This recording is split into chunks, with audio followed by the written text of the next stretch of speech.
Good afternoon. Good afternoon.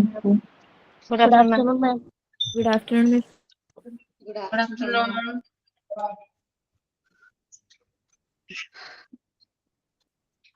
എല്ലാരും ഭക്ഷണമൊക്കെ കഴിച്ചോ?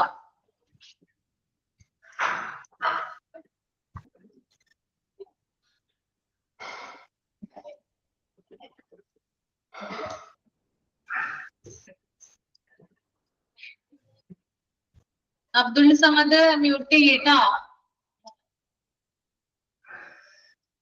കിട്ടുന്നില്ല. മൈക്ക് ഓഫ് ചെയ്യൂട്ടോ. Okay okay. PG 3 മൊഡ്യൂളാണോ 4 മൊഡ്യൂളാണോ? എന്താ? PG 3 മൊഡ്യൂളാണോ 4 മൊഡ്യൂളാണോ? അയ്യോ എനിക്ക് അറിയില്ല കേട്ടോ, ഞാൻ PG എടുക്കാറില്ല, അതുകൊണ്ട് അറിയില്ല കറക്റ്റ് ആയിട്ട്. ഞങ്ങൾക്കിടയിൽ ഡൗട്ട് വന്നു 4 ക്ലിയർ ആക്കാൻ വിചാരിച്ചത്. വന്ദന മിസ്സിനോട് ചോദിക്കായിരുന്നില്ലേ? ഞങ്ങൾക്ക് ഇപ്പഴാ ഡൗട്ട് വന്നേ. ഇപ്പഴാണ് ഡൗട്ട് വന്നല്ലേ? 3 ആണ്. 3 അല്ല.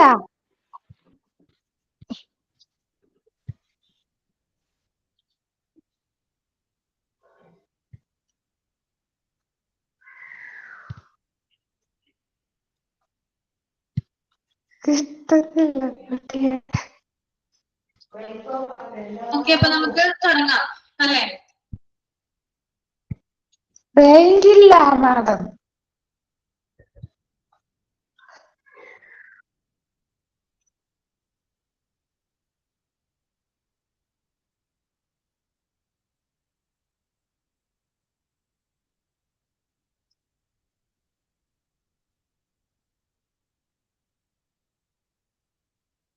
ഓക്കെ, അപ്പൊ നമ്മള് കമ്പ്യൂട്ടറിനെ കുറിച്ചിട്ടാണ് ഇന്നലെ പറഞ്ഞതല്ലേ, ഓർമ്മയുണ്ടോ?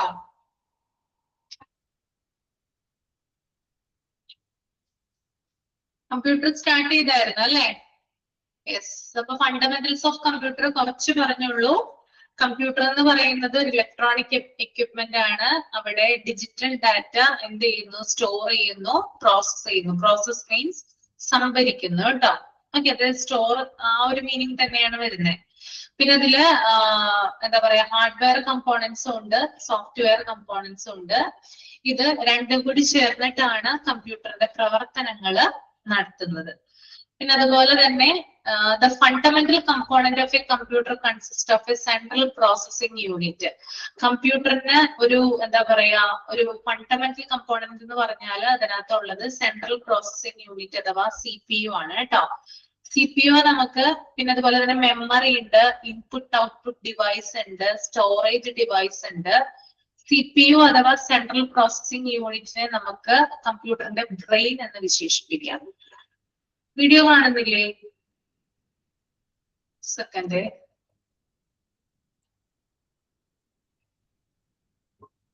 വീഡിയോ ഓൺ ആണല്ലോ. വീഡിയോ കാണാൻ പറ്റുന്നില്ലേ? ഇല്ല. PDF കാണാൻ പറ്റുന്നില്ല.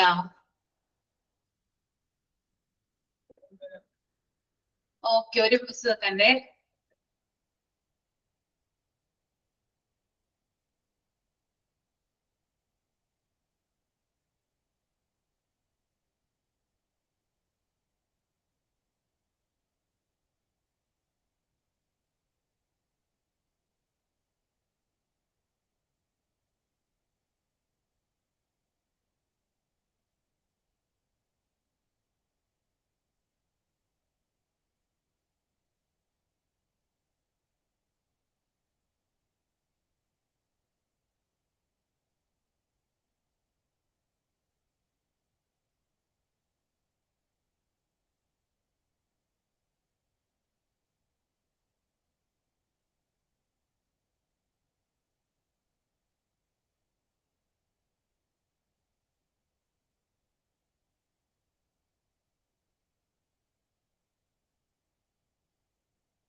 ഇപ്പൊ കാണാൻ പറ്റുന്നുണ്ടോ നോക്കിയേ? യെസ്. ഓക്കെ. ഇപ്പൊ നമ്മൾ പറഞ്ഞു ഹാർഡ്വെയർ കമ്പോണൻസും ഉണ്ട്, സോഫ്റ്റ്വെയർ കമ്പോണൻസും ഉണ്ട് കമ്പ്യൂട്ടറിൽ. ഹാർഡ്വെയറിന്റെ പ്രത്യേകത എന്താ? ഹാർഡ്വെയർ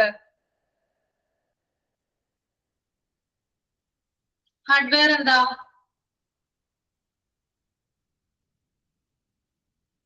ഇന്നലെ ഞാൻ പറഞ്ഞായിരുന്നല്ലോ ഹാർഡ്വെയർ എന്താ? ടച്ച് ചെയ്യാൻ പറ്റും. വി ക്യാൻ ടച്ച് അല്ലെ? നമുക്ക് തൊട്ട് നോക്കാനായിട്ട് സാധിക്കും അല്ലെ? തൊട്ട് നോക്കാൻ പറ്റുന്ന കമ്പ്യൂട്ടറിന്റെ ഭാഗങ്ങളെ, പാർട്സിനെയാണ് ഹാർഡ്വെയർ എന്ന് പറയുന്നത്. അപ്പൊ എന്താണ് സോഫ്റ്റ്വെയർ? സോഫ്റ്റ്വെയർ എന്താ? വി കനോട്ട് ടച്ച് അല്ലെ? നമുക്ക് തൊട്ട് നോക്കാൻ സാധിക്കാത്ത കമ്പ്യൂട്ടറിന്റെ ഭാഗങ്ങളെയാണ് എന്ത് പറയുന്നത്? സോഫ്റ്റ്വെയർ എന്ന് പറയുന്നത്. ഓക്കെ. അപ്പൊ ഇത് രണ്ടും കൂടി ചേർന്നിട്ടാണ് എന്ത് നടത്തുന്നത്? കമ്പ്യൂട്ടറിന്റെ പ്രവർത്തനങ്ങൾ നടത്തുന്നത്.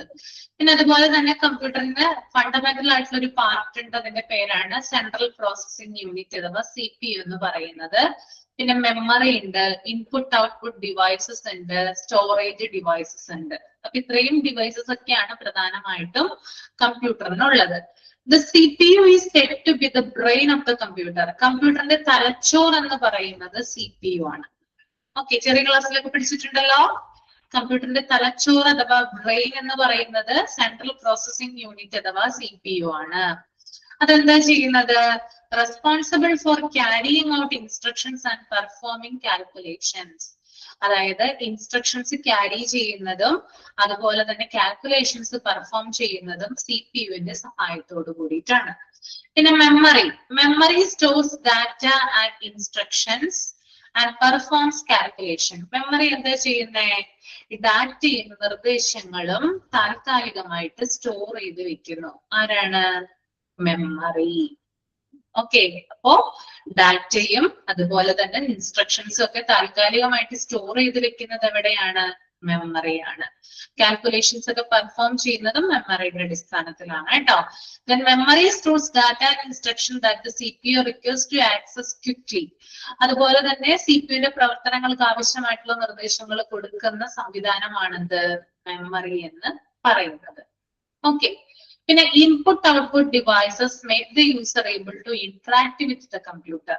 അതുപോലെ തന്നെ ഇൻപുട്ട് ഡിവൈസസ് ഉണ്ട്, ഔട്ട്പുട്ട് ഡിവൈസസ് ഉണ്ട്. ഇതാണ് ഉപയോക്താവ് അല്ലെങ്കിൽ യൂസറിനെ കമ്പ്യൂട്ടറുമായിട്ട് സംവേദിക്കാൻ അല്ലെങ്കിൽ ഇന്ററാക്ട് ചെയ്യാനായിട്ട് സഹായിക്കുന്നത്. ആണോ? ഇൻപുട്ട് ഔട്ട്പുട്ട് ഡിവൈസ് ആണോ കമ്പ്യൂട്ടർ യൂസറെ ഉപയോഗിക്കാനായിട്ട് സഹായിക്കുന്നത്? ആണോ? അല്ലേ? ആണ്. ഇൻപുട്ട് ഡിവൈസസ് ഏതൊക്കെയാ? പ്രധാനപ്പെട്ട ഇൻപുട്ട് ഡിവൈസസ് ഒന്ന് പറയാമോ? ഇൻപുട്ട് ഡിവൈസസ് ഏതൊക്കെയാ?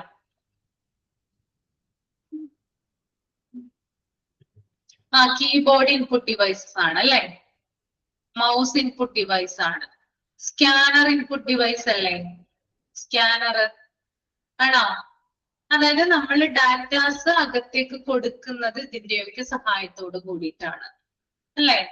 അതായത് ഡാറ്റ കമ്പ്യൂട്ടറിലേക്ക് നൽകുന്നത് മോണിറ്റർ അല്ല കേട്ടോ, ഇൻപുട്ട് അല്ലത്. മോണിറ്റർ ഔട്ട്പുട്ട് ഡിവൈസ് ആണ്. ഓക്കെ. നമ്മൾ ഡാറ്റാസ് കമ്പ്യൂട്ടറിനകത്തേക്ക് കൊടുക്കുന്നത് ഇൻപുട്ട് ഡിവൈസസിന്റെ സഹായത്തോടു കൂടിയാണ്. ഇപ്പൊ എനിക്ക് എന്തെങ്കിലും ടൈപ്പ് ചെയ്യണം, ടൈപ്പ് ചെയ്ത് നിങ്ങളെ കാണിക്കണം. ഞാൻ എന്താണ് ഉപയോഗിക്കുന്നത്? കീബോർഡ് അല്ലേ യൂസ് ചെയ്യാ? ഓക്കെ. അപ്പൊ എന്താണ്? കീബോർഡിലൂടെ ഡാറ്റാസ് കമ്പ്യൂട്ടറിനകത്തേക്ക് കൊടുക്കുകയല്ലേ ചെയ്യുന്നേ. ഇനി മൗസ്, അതൊരു ഇൻപുട്ട് ഡിവൈസ് ആണ് അല്ലെ? കണ്ടോ? ഇങ്ങനെ കണ്ടോ? ഇതിന്റെ കൾസർ ഉണ്ടല്ലോ, ഇതിങ്ങനെ നീങ്ങുന്നുണ്ടല്ലോ. ഇതിനനുസരിച്ച് അകത്തേക്ക് വിവരങ്ങൾ കൊടുക്കുകയാണ് ചെയ്യുന്നത് കേട്ടോ. ഓക്കെ. പിന്നെ സ്കാനർ, നമുക്ക് എന്തെങ്കിലും അറ്റാച്ച് ചെയ്യാനൊക്കെ ഉണ്ടെങ്കിൽ നമ്മൾ എന്ത് ചെയ്യും? സ്കാനർ വഴിയാണ് ഡോക്യുമെന്റ് സെൻഡ് ചെയ്യുന്നത് അല്ലെ? അപ്പൊ പല രീതിയിൽ എന്ത് ചെയ്യുന്നുണ്ട്? ഇൻപുട്ട് ഡിവൈസസ് സഹായിക്കുന്നുണ്ട്. അപ്പൊ ഇൻപുട്ട് ഡിവൈസും ഉണ്ട്, ഔട്ട്പുട്ട് ഡിവൈസും ഉണ്ട്. ഔട്ട്പുട്ട് ഡിവൈസസ് എന്ന് പറഞ്ഞാൽ എന്താ ഉദ്ദേശിക്കുന്നത്? അതായത് കമ്പ്യൂട്ടർ നമുക്ക് തരുന്ന റിസൾട്ടുകൾ അല്ലെങ്കിൽ ഫലങ്ങൾ അത് നമ്മൾ ഔട്ട്പുട്ട് ഡിവൈസസിലൂടെയാണ് കളക്ട് ചെയ്യുന്നത്. For example monitor, hard disk വരുന്നതാണ്, പ്ലോട്ടർ ഒക്കെ ഉണ്ട്. ഫോർ എക്സാമ്പിൾ പറയുകയാണെങ്കിൽ മോണിറ്റർ ഔട്ട്പുട്ട് ഡിവൈസ് അല്ലേ? നിങ്ങൾക്ക് അവിടെ ഇരുന്നു കൊണ്ട് PDF കാണാൻ പറ്റുന്നില്ലെന്ന് പറഞ്ഞല്ലേ? അല്ലെ? അപ്പൊ PDF എന്ത് ചെയ്തു ഇട്ടു, അത് കഴിഞ്ഞ് നിങ്ങൾക്ക് കാണാൻ പറ്റി അല്ലെ? അതായത് ഔട്ട്പുട്ട് ഡിവൈസ് ആയിട്ടുള്ള മോണിറ്ററിന്റെ സഹായത്തോടു കൂടിയാണ് നിങ്ങൾക്ക് എന്ത് കാണാൻ പറ്റിയത്, ഈ ഒരു PDF കാണാനായിട്ട് സാധിച്ചത്. പിന്നെ പ്രിന്റർ ഔട്ട്പുട്ട് ഡിവൈസ് ആണോ? പ്രിന്റർ യെസ് അല്ലെ, നമുക്ക് ആവശ്യമായിട്ടുള്ള ഡാറ്റാസ് പ്രിന്റഡ് രൂപത്തിൽ നമുക്ക് കിട്ടും അല്ലെ, പ്രിന്ററിന്റെ സഹായത്തോട് കൂടിയിട്ട്. അപ്പോ ഇത്തരത്തില് ധാരാളം എന്താ പറയാ ഇൻപുട്ട് ഔട്ട്പുട്ട് ഡിവൈസ് എന്ത് ചെയ്യുന്നു, യൂസറിനെ കമ്പ്യൂട്ടറുമായിട്ട് ഇന്ററാക്ട് ചെയ്യാനായിട്ട് സഹായിക്കുന്നു. ഇവിടെ കീബോർഡ് മൗസ് എന്ന് പറഞ്ഞ് കൊടുത്തിട്ടുണ്ട്. പിന്നെ അതുപോലെ തന്നെ സ്റ്റോറേജ് ഡിവൈസസ്. സ്റ്റോറേജ് ഡിവൈസസ് എന്ന് പറഞ്ഞാൽ എന്താണ്? Store data and programs for long term use. Okay, അതായത് സ്റ്റോറേജ് ഡിവൈസ് എന്ന് പറയുന്നത് ഡാറ്റ ദീർഘകാലത്തേക്ക് ലോങ് ടൈമിലേക്ക് യൂസ് ചെയ്യുന്ന ഒന്നാണ്, ഉപയോഗിക്കുന്ന ലോങ് ടൈമിലേക്ക് ഉപയോഗിക്കുന്ന അല്ലെങ്കിൽ കളക്ട് ചെയ്ത് വെക്കുന്ന ഒന്നാണ് സ്റ്റോറേജ് ഡിവൈസസ്. പിന്നെ അതുപോലെ തന്നെ operating system and applications are software programs that allow the computer to perform specific task. അതുപോലെ തന്നെ ഓപ്പറേറ്റിംഗ് സിസ്റ്റംസ് അല്ലെങ്കിൽ ആപ്ലിക്കേഷൻ സോഫ്റ്റ്വെയറുകളും പ്രോഗ്രാമുകളൊക്കെ ഉണ്ട്. ഇത് കമ്പ്യൂട്ടറുകളെ സ്പെസിഫിക് ടാസ്ക് ചെയ്യാനായിട്ട് അലോ ചെയ്യുന്ന ഒന്നാണ്. ഓക്കെ, ഇനി പാർട്സ് ഓഫ് കമ്പ്യൂട്ടർ നമുക്കൊന്ന് നോക്കാം. പാർട്സ് ഓഫ് കമ്പ്യൂട്ടറിൽ എന്തൊക്കെയാണ്? കണ്ടോ, നിങ്ങൾ പിക്ചർ കണ്ടോ? കമ്പ്യൂട്ടറിന്റെ ഭാഗങ്ങളാണ് ഇതൊക്കെ, കാണുന്നുണ്ടോ? യെസ്, ഏതൊക്കെയാണ് നോക്കിയ നിങ്ങള്? മോണിറ്റർ ഉണ്ട്, മൗസ് ഉണ്ട്, പ്രിന്റർ ഉണ്ട്, സ്പീക്കർ ഉണ്ട്, power supply, GPU, hard disk, പിന്നെ motherboard, processor, CPU, computer case, keyboard, ഇവയൊക്കെയാണ് കമ്പ്യൂട്ടറിന്റെ പാർട്സ് എന്ന് പറയുന്നത്. ഇനി നിങ്ങൾ ഇതൊന്ന് വായിച്ചു നോക്കിക്കോളൂ കേട്ടോ. ഫണ്ടമെന്റൽസ് ഓഫ് കമ്പ്യൂട്ടേഴ്സ് ഇൻക്ലൂഡ്, അതൊന്ന് റീഡ് ചെയ്യുക. എവിടെ വരെ റീഡ് ചെയ്യണമെന്നോ? ഓപ്പറേറ്റിംഗ് സിസ്റ്റം വരെ റീഡ് ചെയ്യുക കേട്ടോ.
വായിച്ചു കഴിയുമ്പോൾ തമ്പ് ചെയ്യാം കേട്ടോ.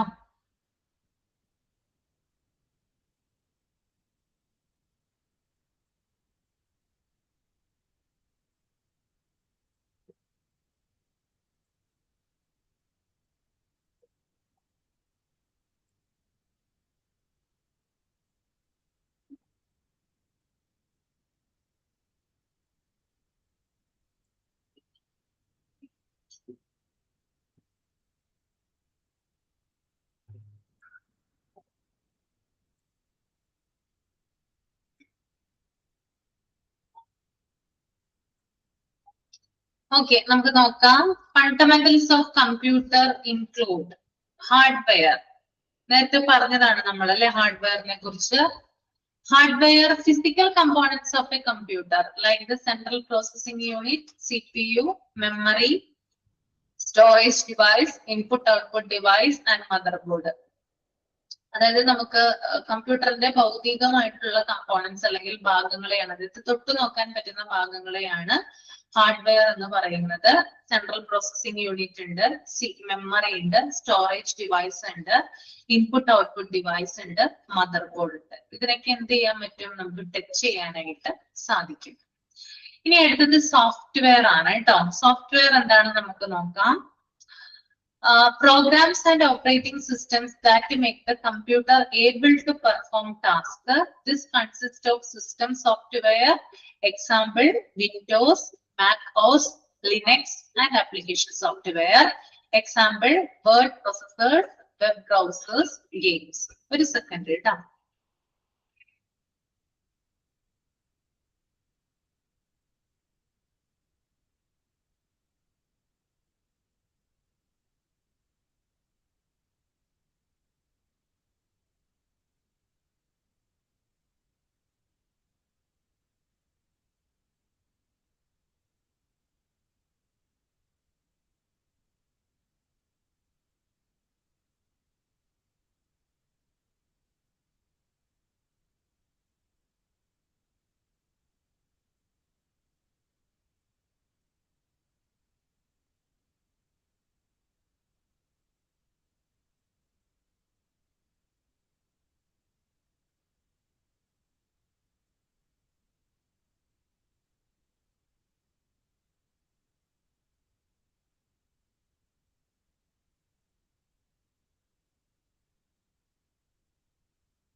ഓക്കെ, അപ്പൊ സോഫ്റ്റ്വെയർ ആണ് നമ്മൾ പറഞ്ഞത്.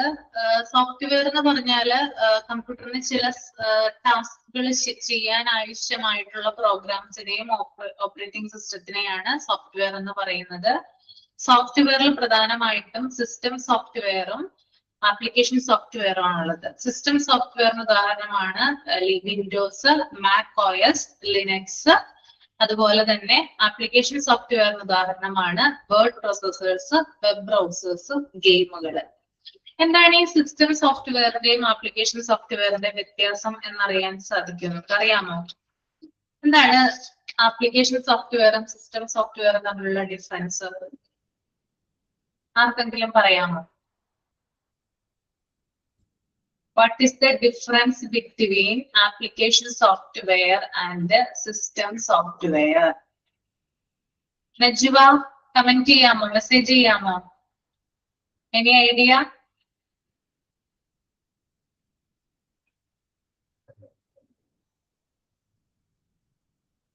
No idea.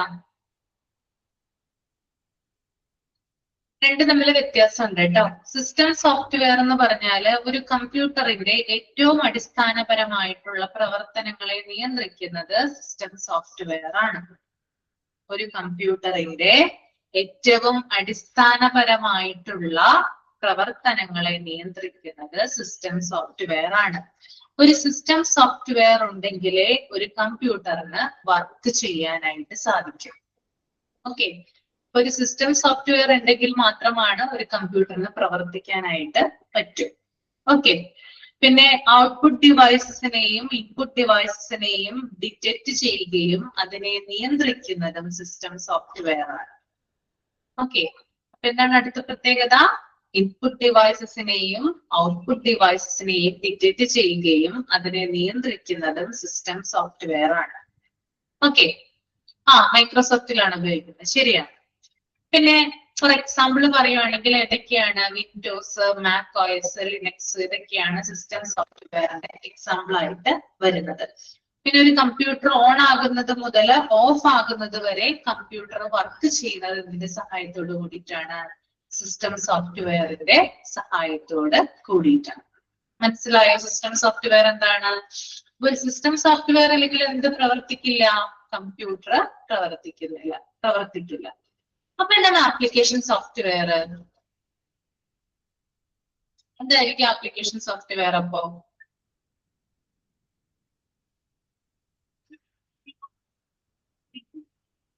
ആപ്ലിക്കേഷൻ സോഫ്റ്റ്വെയർ എന്താ? നിങ്ങൾക്ക് എടുക്കാറുണ്ടല്ലോ ഫോണിലൊക്കെ. ആപ്ലിക്കേഷൻ സോഫ്റ്റ്വെയർ എന്താ?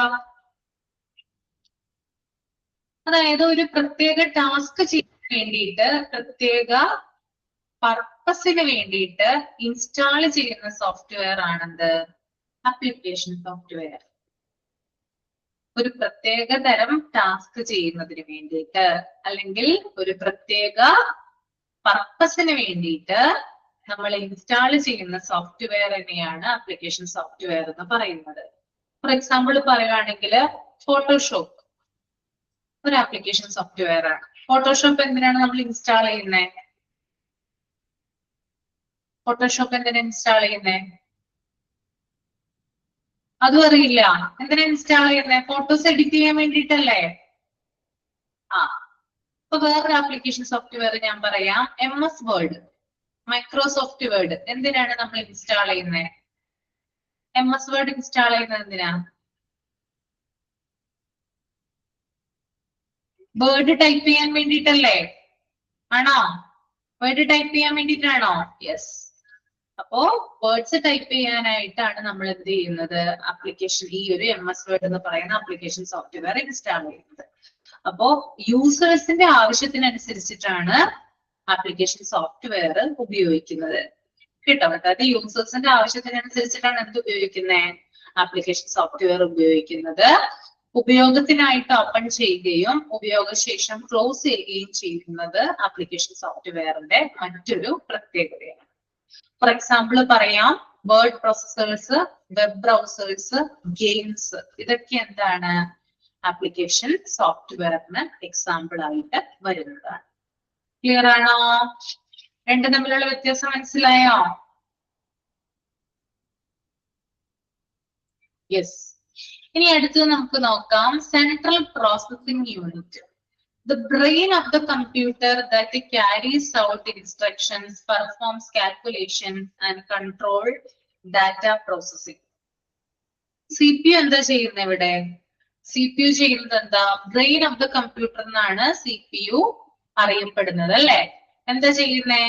ഇൻസ്ട്രക്ഷൻസ് കൊടുക്കുന്നു, അതുപോലെ തന്നെ കാൽക്കുലേഷൻസ് ചെയ്യുന്നു, അതുപോലെ തന്നെ കൺട്രോൾ ചെയ്യുന്നു. ഡാറ്റ പ്രോസസ്സിനെ കൺട്രോൾ ചെയ്യുന്നത് ആരാണ്?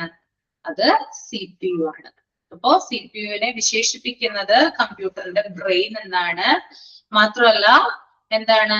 എല്ലാ തരത്തിലുള്ള മാത്തമാറ്റിക്കൽ കാൽക്കുലേഷൻസും ലോജിക്കൽ കമ്പാരിസണും ചെയ്യുന്നത് CPU ആണ് കേട്ടോ. എന്താണ് പ്രത്യേകത? All the mathematical calculations and logical comparisons are done by CPU. Mathematical calculations എന്ന് പറയുമ്പോൾ എന്തൊക്കെയാണ് വരുന്നത് അതിനകത്ത്? മാത്തമാറ്റിക്കൽ കാൽക്കുലേഷൻസ്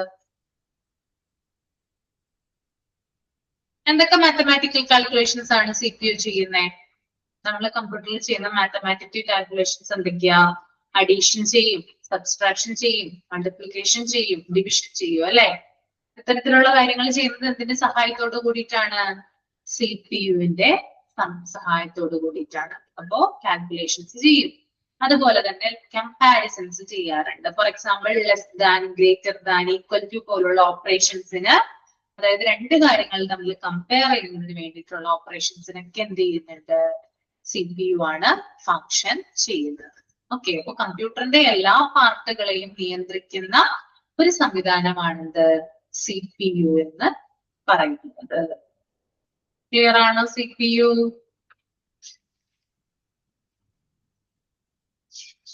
ഓക്കെ, ഇനി നമുക്ക് അടുത്തത് നോക്കാം, മെമ്മറി ആണ് കേട്ടോ. Temporary storage space where the computer stores data and instructions that are currently used. It includes random access memory and cache memory. എന്താണ് മെമ്മറി? അതായത് ഡാറ്റയും നിർദ്ദേശങ്ങളും താൽക്കാലികമായിട്ട് സൂക്ഷിച്ചു വെക്കുന്ന ഭാഗമാണ് എന്ത്? മെമ്മറി എന്ന് പറയുന്നത്. ഡാറ്റയും നിർദ്ദേശങ്ങളും താൽക്കാലികമായിട്ട്. അപ്പൊ രണ്ട് രീതിയിലുണ്ട്, പ്രൈമറി മെമ്മറി ഉണ്ട്, സെക്കൻഡറി മെമ്മറി ഉണ്ട്. അതൊക്കെ നിങ്ങൾ ചെറിയ ക്ലാസ്സിൽ പഠിച്ചിട്ടുണ്ടാവും അല്ലെ? പ്രൈമറി മെമ്മറിയും സെക്കൻഡറി മെമ്മറിയും. പ്രൈമറി മെമ്മറി ഏതൊക്കെയാണ്? റാമും റോമും ആണ്. പഠിച്ചിട്ടുണ്ടാവും primary memory, RAM and ROM. Okay. അപ്പൊ നമ്മൾക്ക് ഇവിടെ രണ്ട് കാര്യങ്ങളെ പറഞ്ഞിട്ടുള്ളൂ. റാമിനെ കുറിച്ച് പറഞ്ഞിട്ടുണ്ട് കേട്ടോ. റാൻഡം ആക്സസ് മെമ്മറി, അതായത് കമ്പ്യൂട്ടറിൽ പ്രവർത്തിക്കുന്ന പ്രോഗ്രാമുകളുടെ ഡാറ്റ സൂക്ഷിക്കുന്നത് റാൻഡം ആക്സസ് മെമ്മറിയാണ്. കമ്പ്യൂട്ടറിൽ പ്രവർത്തിക്കുന്ന പ്രോഗ്രാമുകളുടെ ഡാറ്റ സൂക്ഷിച്ചു വെക്കുന്നത് റാൻഡം ആക്സസ് മെമ്മറി അഥവാ റാം ആണ്. ഇനി വേറൊരു മെമ്മറിയെ കുറിച്ച് പറയുന്നുണ്ട്, കാഷെ മെമ്മറി. എന്താണ് കാഷെ മെമ്മറി? അതായത് CPU വേഗത്തിൽ ഡാറ്റ ലഭിക്കാൻ സഹായിക്കുന്ന അതിവേഗ മെമ്മറി. കാഷെ മെമ്മറി എന്ന് പറഞ്ഞാല് കുറച്ചും കൂടി സ്പീഡ് അല്ലെങ്കിൽ അതിവേഗ മെമ്മറിയെയാണ് നമ്മൾ എന്ത് പറയുന്നത്? കാഷെ മെമ്മറി എന്ന് പറയും. ഓക്കെ, ക്ലിയർ ആണോ? അപ്പൊ റാമും കാഷെ മെമ്മറിയാണ് നമുക്ക് നോക്കാനുള്ളത് കേട്ടോ.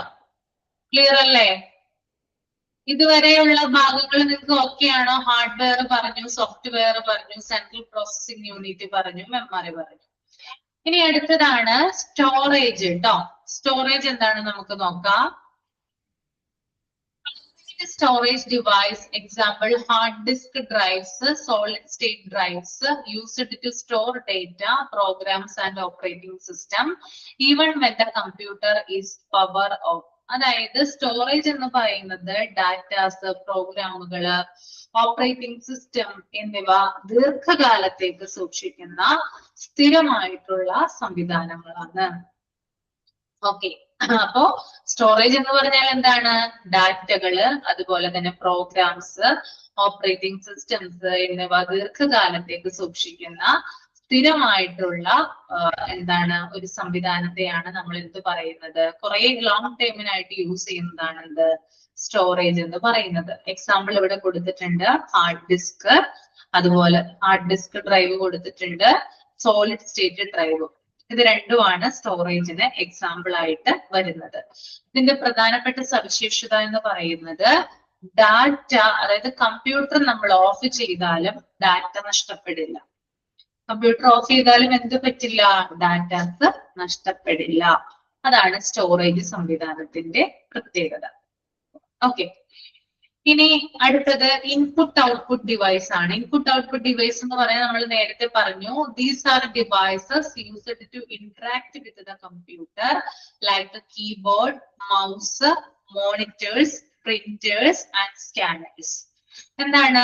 അതായത് ഇൻപുട്ട് ഔട്ട്പുട്ട് ഡിവൈസ് എന്ന് പറയുന്നത് യൂസേഴ്സിനെ ഇന്ററാക്ട് ചെയ്യാനുള്ള, കമ്പ്യൂട്ടറുമായിട്ട് ഇന്ററാക്ട് ചെയ്യാനുള്ള സംവിധാനങ്ങളാണ്. അതിൽ കീബോർഡ് ഉണ്ട്, മൗസ് ഉണ്ട്, അതുപോലെ തന്നെ മോണിറ്റേഴ്സ് ഉണ്ട്, പ്രിന്ററുകൾ ഉണ്ട്, സ്കാനറുകൾ ഉണ്ട്. നമ്മൾ പ്രധാനമായിട്ടും പഠിക്കേണ്ട രണ്ട് ഇൻപുട്ട് ഡിവൈസ് ഉണ്ട്. അതില് ഒന്നെന്ന് പറയുന്നത് കീബോർഡും മറ്റൊന്ന് മൗസുമാണ്. ഓക്കെ, കീബോർഡിനെ കുറിച്ച് നിങ്ങൾക്ക് എന്തറിയാം? കീബോർഡ് എത്ര കീകൾ ഉണ്ട് കീബോർഡില്? ഒരു സ്റ്റാൻഡേർഡ് കീബോർഡിലെ കീകളുടെ എണ്ണം എത്രയാ?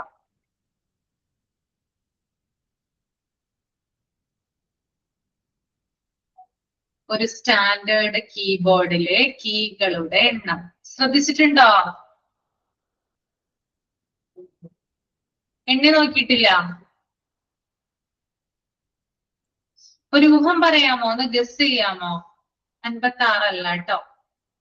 ഒരു സ്റ്റാൻഡേർഡ് കീബോർഡിലെ കീകളുടെ എണ്ണം. കീബോർഡിനെ വിശേഷിപ്പിക്കുന്നത് പ്രൈമറി ഇൻപുട്ട് ഡിവൈസ് എന്നാണ് കേട്ടോ.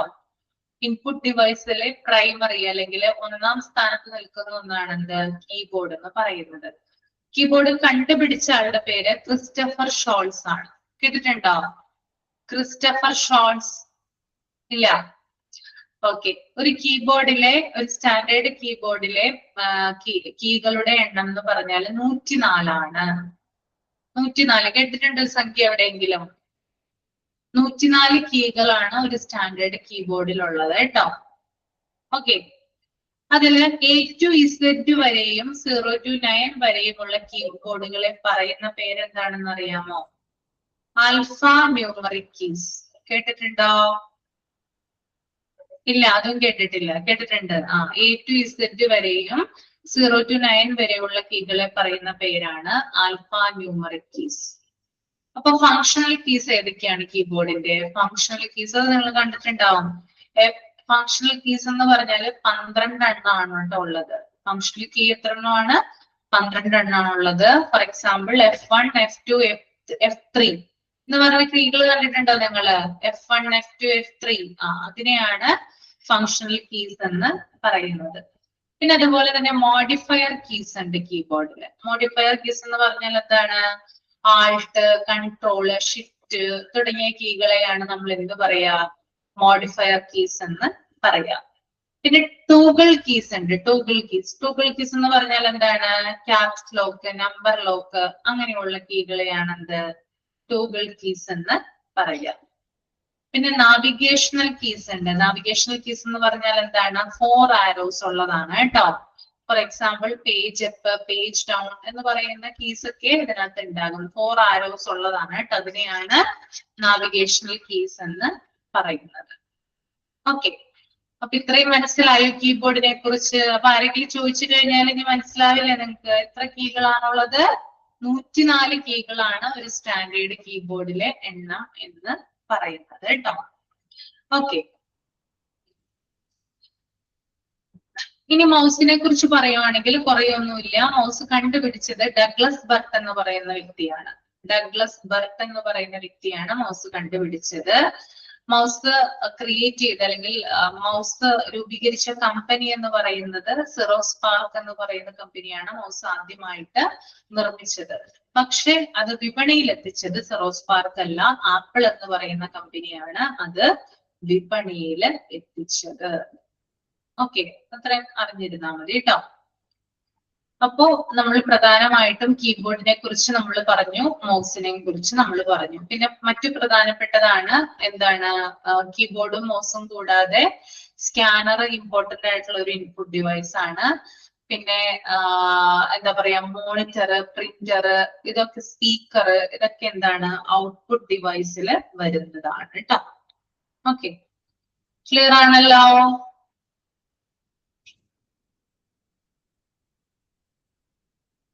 യെസ്.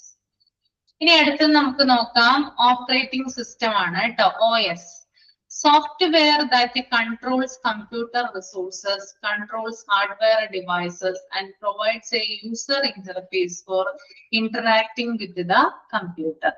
അതായത് ഓപ്പറേറ്റിംഗ് സിസ്റ്റം എന്ന് പറഞ്ഞാൽ എന്താ ഉദ്ദേശിക്കുന്നത്? കമ്പ്യൂട്ടറിന്റെ എല്ലാത്തരം പ്രവർത്തനങ്ങളും നിയന്ത്രിക്കുകയും യൂസേഴ്സിനും കമ്പ്യൂട്ടറിനും ഇടയിൽ ഒരു ഇന്റർഫേസ് നൽകുകയും ചെയ്യുന്ന പ്രധാനപ്പെട്ട സോഫ്റ്റ്വെയർ സംവിധാനമാണ് ഓപ്പറേറ്റിംഗ് സിസ്റ്റം എന്ന് പറയുന്നത്. അപ്പോ എന്താ ഉദ്ദേശിക്കുന്നത്? കമ്പ്യൂട്ടറിന്റെ എല്ലാ പ്രവർത്തനങ്ങളും നിയന്ത്രിക്കുന്നു, യൂസേഴ്സിനും കമ്പ്യൂട്ടറിനും ഇടയിൽ ഒരു ഇന്റർഫേസ് നൽകുകയും ചെയ്യുന്ന സോഫ്റ്റ്വെയർ സംവിധാനം. ഓക്കെ, നേരത്തെ എക്സാമ്പിൾ പറഞ്ഞിട്ടുണ്ടായിരുന്നു വിൻഡോസ്, ലിനക്സ്, മാക് OS എന്നൊക്കെ പറഞ്ഞ് നേരത്തെ പറഞ്ഞിട്ടുണ്ടായിരുന്നു ഓപ്പറേറ്റിംഗ് സിസ്റ്റം കേട്ടോ. ഓക്കെ, അപ്പൊ ഇനി നമുക്ക് അടുത്തത് നോക്കാം മൈക്രോസോഫ്റ്റ് വേർഡ്. അത് നിങ്ങളൊന്ന് റീഡ് ചെയ്തോളൂ കേട്ടോ.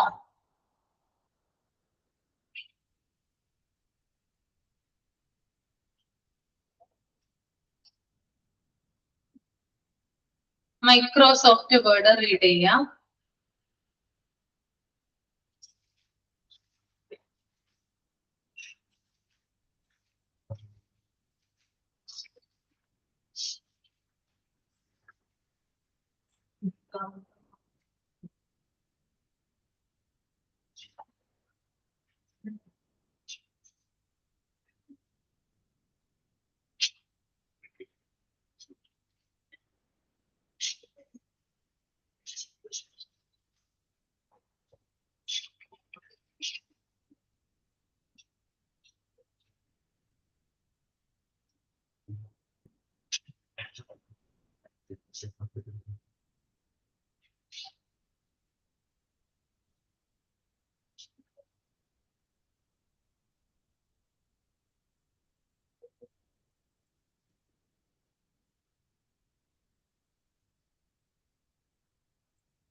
ഓക്കെ, കഴിഞ്ഞു.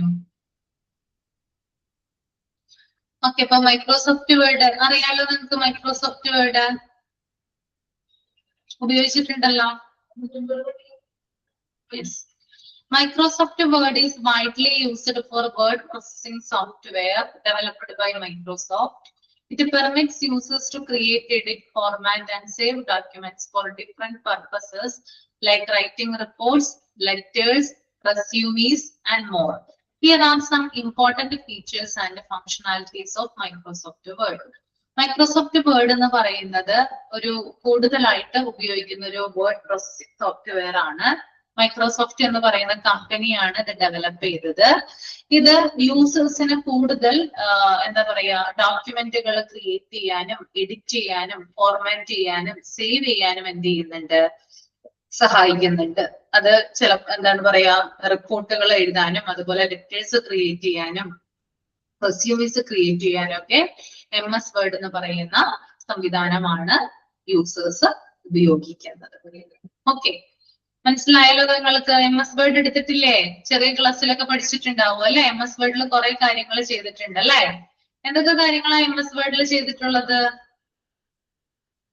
പാരഗ്രാഫ് ഒക്കെ ടൈപ്പ് ചെയ്തിട്ടുണ്ട് അല്ലെ? MS വേർഡില് പാരഗ്രാഫ് ടൈപ്പ് ചെയ്തിട്ടുണ്ട്, അത് എഡിറ്റ് ചെയ്തിട്ടുണ്ട്, കൃത്യമായിട്ടുള്ള ഒരു ഫോർമാറ്റ് കൊടുത്തിട്ടുണ്ട്, അത് ഫയലാക്കി സേവ് ചെയ്തിട്ടുണ്ട് അല്ലെ? പിന്നെ റിപ്പോർട്ടുകൾ ചിലപ്പോൾ എഴുതിയിട്ടുണ്ടാകും, ലെറ്റേഴ്സ് തയ്യാറാക്കിയിട്ടുണ്ടാകും, റെസ്യൂമുകൾ വേണമെങ്കിൽ റെസ്യൂംസ് ഒക്കെ നമ്മൾ എന്തിന്റെ സഹായത്തോടു കൂടിയാ ചെയ്യുന്നേ? MS വേർഡിന്റെ സഹായത്തോടു കൂടിയിട്ടാണ് ചെയ്യുന്നത്. അപ്പൊ താഴെ പറയുന്ന കാര്യങ്ങളാണ് MS വേർഡിന്റെ പ്രധാനപ്പെട്ട ഉപയോഗങ്ങൾ എന്ന് പറയുന്നത് കേട്ടോ. ഓക്കെ, അപ്പൊ ഫസ്റ്റ് വൺ നമുക്കൊന്ന് നോക്കാം. User friendly interface. Microsoft Word offers a user-friendly and intuitive interface, making it correction interface, making it reachable to both the beginners and experienced users. The toolbar and ribbon provide quick entry to different formatting and editing options. User-friendly interface എന്ന് പറഞ്ഞാൽ എന്താ ഉദ്ദേശിക്കുന്നത്? അതായത് ഉപയോഗിക്കാനായിട്ട് വളരെ എളുപ്പമാണ് Microsoft word അഥവാ MS word. ആണോ? ഉപയോഗിക്കാൻ ഈസി ആണോ? യൂസ് ചെയ്തിട്ടുള്ളവർക്ക് അറിയാലോ, ഉപയോഗിക്കാനായിട്ട് ഈസിയാണ് അല്ലെ? ഓക്കെ, ഉപയോഗിക്കാനായിട്ട് വളരെ എളുപ്പമാണ്. എക്സ്പീരിയൻസ്ഡ് ആയിട്ടുള്ള പേഴ്സൺസ് ആയാലും ഫ്രഷ് ആയിട്ടുള്ള, അതായത് ന്യൂലി ആയിട്ടുള്ള, അതായത് തുടക്കക്കാർക്കാണെങ്കിലും എന്ത് ചെയ്യാം, ഒരുപോലെ ഉപയോഗിക്കാൻ പറ്റുന്ന ഒന്നാണ് എന്ത് MS വേർഡ് എന്ന് പറയുന്നത്. ഇതിന്റെ ടൂൾ ബാർ, റിബൺ എന്നിവ വിവിധ ഓപ്ഷനുകള് വേഗത്തില് നടത്താനായിട്ട് സഹായിക്കുന്നു. അപ്പൊ ഇതിൽ നമുക്ക് പലതരത്തിലുള്ള ടൂൾ ബാർ, റിബൺസ് കാണാനായിട്ട് സാധിക്കും. പലതരത്തിലുള്ള ഫോർമാറ്റിംഗ് ഓപ്ഷൻ ഇല്ലേ MS വേർഡില് അല്ലെ? സൈസ് നമുക്ക് ചെറുതാക്കാം, വലുതാക്കാം അല്ലെ? ഫോണ്ട് സൈസ് എന്ന് പറയുന്ന ഓപ്ഷൻ ഉണ്ട് അല്ലെ? പിന്നെ ബോൾഡ് ആക്കാം, ഇറ്റാലിക്സ് ആക്കാം, കളർ കൊടുക്കാം അല്ലെ? അല്ലെ ടെക്സ്റ്റ് അലൈൻ എന്ന് പറയുന്ന ഓപ്ഷൻ കൊടുക്കാം. അങ്ങനെ ധാരാളം ഓപ്ഷൻസ് എവിടെയുണ്ട്? നമുക്ക് മൈക്രോസോഫ്റ്റ് വേർഡിന്റെ പേജിൽ കാണാനായിട്ട് സാധിക്കും. അപ്പൊ ഇഷ്ടം പോലെ എന്ത് ചെയ്യാം, യൂസേഴ്സിന് അതിനനുസരിച്ച് ഓരോ കാര്യങ്ങൾ ചെയ്യാവുന്നതാണ്. ഓക്കെ, അപ്പോ ടൂൾ ബാറും റിബണും വ്യത്യസ്ത ഫോർമാറ്റിംഗ് ഓപ്ഷനുകൾ നൽകുന്നുണ്ട്. ഞാൻ നേരത്തെ പറഞ്ഞ പോലെ ടെക്സ്റ്റ് ചെയ്യാം, ഫോണ്ട് സൈസ്, ഫോർമാറ്റ് എന്നിവ ഓപ്ഷനുകളൊക്കെ നമുക്ക് ഇതിനകത്ത് കൊടുക്കാനായിട്ട് സാധിക്കും. ഇനി അടുത്തതാണ് documents creation and editing. Users can create new documents from scratch or choose from a range of templates provided by Word. It offers a vast set of formatting tools for text, paragraphs, and pages, permitting users to customize the appearance of their documents. അതായത് വേർഡിൽ നമുക്ക് MS വേർഡിൽ നമുക്ക് പുതിയ ഡോക്യുമെന്റുകൾ സൃഷ്ടിക്കാനായിട്ട് സാധിക്കും. പുതിയ ഡോക്യുമെന്റുകൾ create ചെയ്യാം, ടെംപ്ലേറ്റുകൾ ഉപയോഗിക്കാം. എന്താണ് template? കേട്ടിട്ടുണ്ടോ ടെംപ്ലേറ്റ്? ടെംപ്ലേറ്റ്സ് ഒക്കെ വെച്ചിട്ട് നമുക്ക് റെസ്യൂമെ ക്രിയേറ്റ് ചെയ്യാൻ പറ്റും. എന്താണ് ടെംപ്ലേറ്റ്സ്? സൈനബ് ഒന്ന് പറയാമോ? ടെംപ്ലേറ്റ്സ് എന്താ?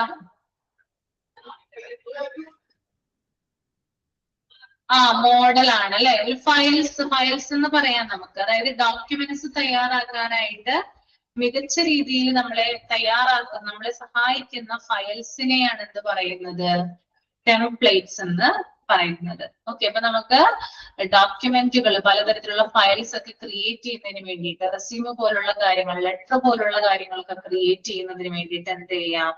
ടെംപ്ലേറ്റ്സ് ഉപയോഗിക്കാവുന്നതാണ്. പിന്നെ ടെക്സ്റ്റുകള്, പാരഗ്രാഫ്, പേജ് എന്നിവ നമുക്ക് ഫോർമാറ്റ് ചെയ്യാനും സാധിക്കും. ഓക്കെ, പിന്നെ ഡോക്യുമെന്റിന്റെ രൂപം നമുക്ക് ഇഷ്ടാനുസരണം മാറ്റാനും സാധിക്കും. അതാണ് MS വേർഡിന്റെ മറ്റൊരു പ്രത്യേകത എന്ന് പറയുന്നത്. ക്ലിയർ ആണോ? ഓക്കെ ആണോ? 2 പോയിന്റും ഓക്കെ അല്ലേ? ഇനി നമുക്ക് അടുത്തത് നോക്കാം, കൊളാബറേഷൻ ആൻഡ് ഷെയറിംഗ് കേട്ടോ. Microsoft Word supports collaboration features, making multiple users able to work on a document at the same time. Users can track changes, leave comments, and merge edits made by different contributors. Documents can also be simply shared through email, cloud storage services, or by creating links. അതായത് ഒരു ഡോക്യുമെന്റിൽ ഒന്നിലധികം ആളുകൾക്ക് പ്രവർത്തിക്കാനായിട്ട് പറ്റും. എന്താ അതുകൊണ്ട് ഉദ്ദേശിക്കുന്നത്? അതായത് പല യൂസേഴ്സിന് പല ടൈമില് സെയിം ഡോക്യുമെന്റ്, അല്ലെ പല ടൈമല്ല, അറ്റ് എ ടൈം, ഒരേ സമയത്ത് തന്നെ, അതായത് പല ഇത് ഉപയോഗിക്കുന്ന ആളുകളുണ്ടല്ലോ, MS വേർഡ് യൂസ് ചെയ്യുന്ന ആളുകൾക്ക്, അതും പല യൂസേഴ്സിന് സെയിം ടൈമിൽ എന്ത് ചെയ്യാൻ പറ്റും? ഒരേ ഡോക്യുമെന്റ് വേർഡില് ക്രിയേറ്റ് ചെയ്യാനായിട്ട് സാധിക്കും. അത് മെയിൽ വഴി പെട്ടെന്ന് ഷെയർ ചെയ്യാനായിട്ട് സാധിക്കും. അതിൽ ചേഞ്ചസ് വരുത്താനായിട്ട് സാധിക്കും. അഭിപ്രായങ്ങൾ ഇടാനായിട്ട് സാധിക്കും. അപ്പൊ കമന്റുകൾ ചേർക്കാം. പിന്നെ ട്രാക്ക് ചേഞ്ചസ് എന്ന് പറയുന്ന ഓപ്ഷൻ ഉപയോഗിക്കാം. ഇമെയിൽ അല്ലെങ്കിൽ ക്ലൗഡ് സ്റ്റോറേജ് വഴി എന്ത് ചെയ്യാം? ഇത് ഷെയർ ചെയ്യാനും പറ്റും. അതാണ് മൂന്നാമത്തെ പോയിന്റ് കൊണ്ട് ഉദ്ദേശിക്കുന്നത് കേട്ടോ. നാലാമത്തെ പോയിന്റ് ആണ് rich formatting options. Word provides a lot of formatting options for text, which includes font style, size, colors, and effects. Users can apply formatting to paragraphs, adjust line spacing, align text, and add bullet point or numbering. It also offers modern features such as headers and footers, tables, and styles for consistent document formatting. Rich formatting options ആണ് word നമുക്ക് തരുന്നത്. അതായത് font style മാറ്റാനുള്ള choice നമുക്കുണ്ട്. പിന്നെ size മാറ്റാം, colour നമുക്ക് ഇഷ്ടത്തിനനുസരിച്ച് ആഡ് ചെയ്യാം. ഇല്ല, ചെയ്തിട്ടില്ലേ? ഒരു പാരഗ്രാഫ് നിങ്ങൾ ടൈപ്പ് ചെയ്തിട്ട് നിങ്ങൾ അതിന്റെ ഫോണ്ട് സൈസ് മാറ്റിയിട്ടുണ്ടാവും അല്ലെ? അതിന്റെ സൈസ് മാറ്റിയിട്ടുണ്ടാവും അല്ലെ? ഫോണ്ട് സ്റ്റൈലും സൈസ് ഒക്കെ മാറ്റിയിട്ടില്ലേ? മാറ്റിയിട്ടുണ്ട് അല്ലെ? നമുക്ക് ഇഷ്ടപ്പെട്ട കളർ എന്ന് പറയുന്ന ഓപ്ഷൻ നമ്മൾ എടുത്തിട്ടില്ലേ അല്ലെ? ഓക്കെ, പിന്നെ പാരഗ്രാഫ് ഫോർമാറ്റിംഗ് എന്ന് പറയുന്ന ആ ഒരു ഓപ്ഷനിലൂടെ നമുക്കത് ഫോർമാറ്റ് ചെയ്യാം. പിന്നെ ലൈൻ സ്പേസിംഗ് എന്ന് പറയുന്ന കാര്യം അറേഞ്ച് ചെയ്യാം. പിന്നെ ബുള്ളറ്റ്സ്, നമ്പറിംഗ് എന്നിവ ചേർക്കാം. ബുള്ളറ്റ്സ്, നമ്പറിംഗ് ഒക്കെ ചേർത്തത് മറന്നുപോയോ? 10ാം ക്ലാസ്സിലോ 9ാം ക്ലാസ്സിലൊക്കെ പഠിക്കുമ്പോൾ ചെയ്തിട്ടുണ്ടോ? ബുള്ളറ്റിംഗ് ചെയ്തത് MS വേർഡില്, നമ്പർ ചേർത്തത് അല്ലെ? ഓക്കെ, പിന്നെ ഹെഡേഴ്സ്, ഫൂട്ടേഴ്സ്, ടേബിൾസ് എന്നിവ എന്ത് ചെയ്യാം? MS വേർഡിൽ നമുക്ക് ഉപയോഗിക്കാനായിട്ട് സാധിക്കും. ഓക്കെ, ഇനി നെക്സ്റ്റ് വൺ ആണ് spell check and grammar correction. Word consist of in spelling and the grammar checking tools to make users identify and correct errors. It underlines misspelled words and suggests corrections, which ensures the accuracy of written content. എന്താണ് spell check and grammar correction എന്നതുകൊണ്ട് ഉദ്ദേശിക്കുന്നത്?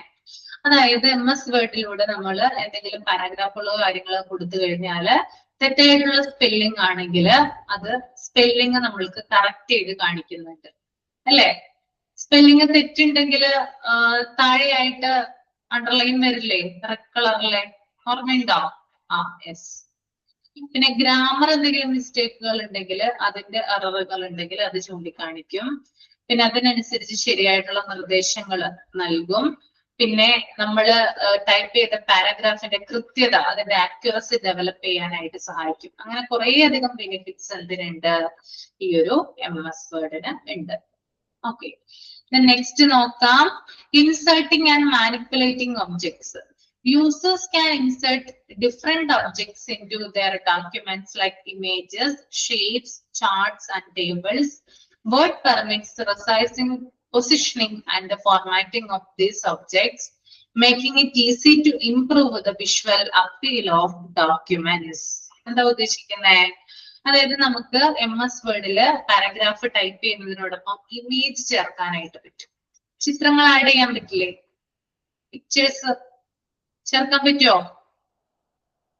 ഒന്ന് ഓർത്ത് നോക്കിയേ. Pictures add ചെയ്യാൻ പറ്റും നമുക്ക് കേട്ടോ. MS വേർഡില് നമ്മൾ പാരാഗ്രാഫ് ടൈപ്പ് ചെയ്യുന്നതിനോടൊപ്പം നമുക്ക് പിക്ചേഴ്സ് ആഡ് ചെയ്യാം, ഇമേജസ് ചേർക്കാനായിട്ട് പറ്റും, ഷേപ്സുകൾ ചേർക്കാൻ പറ്റും അല്ലെ? സർക്കിള്, സ്ക്വയർ അല്ലെ? അങ്ങനെയുള്ള ഷേപ്സുകൾ നമുക്ക് ആഡ് ചെയ്യാനായിട്ട് പറ്റും.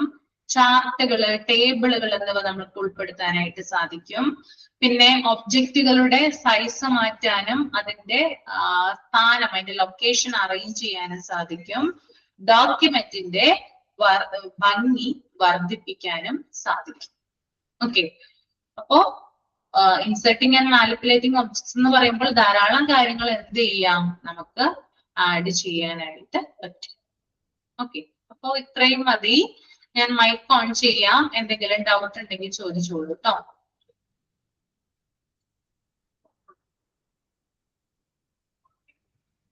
കുഴപ്പമില്ലല്ലോ, ഈസി അല്ലേ? അറിയാവുന്ന കാര്യങ്ങളല്ലേ? ആണോ? യെസ്.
ഡൗട്ട് ഒന്നുമില്ലല്ലോ?